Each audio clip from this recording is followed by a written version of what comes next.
What is up everybody? In this video I'm going to be explaining you about how to read contents of a URL from a specific address. So if you're using some API or you want to scrap websites, then it's impossible to perform such kind of task if you don't know how to extract contents from a URL.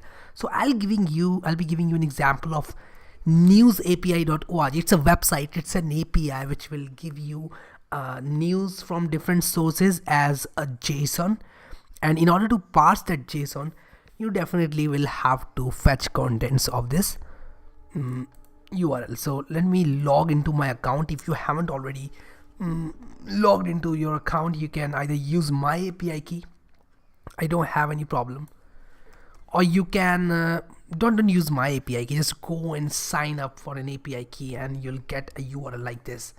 And after you get a URL, you just copy that URL and paste it into your browser. And after you do that, you'll find such kind of content. It will give you news from different sources. I'm using TechCrunch, you can use Times of India.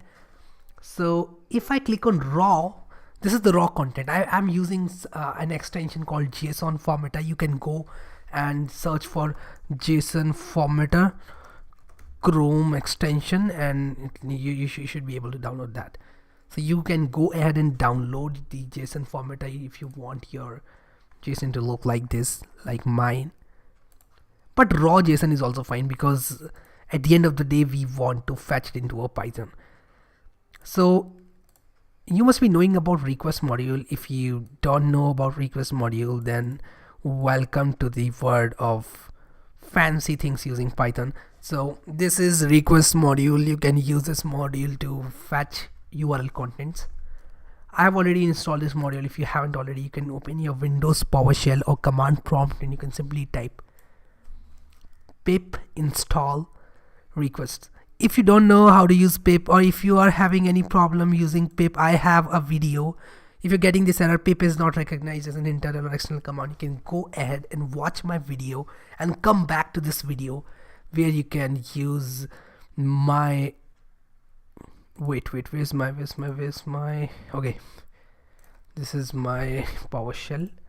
I actually forgot what I was doing. Pip install requests. It will tell me requirement already satisfied because I have already downloaded this module. If you haven't downloaded this module, you can go ahead and download this module. Let me close this now and I'll import this module, import requests, okay, and I'll say contents is equal to request.get, and I'll type in the URL. Why? Because I want content of this URL. Now you might ask, why will I get the same content? Because I am having my API key in the URL. Please don't copy my API key, you lazy bums. You go and get your own. I'm just kidding. Okay, so I'll paste my URL here and then I'll say print contents. It will give me a response 200 because it has connected successfully. You can go to the documentation. We can even get the text from the from this content object. If I say contents.text, it will simply give me this JSON object, and I can then pass this JSON to to get the news.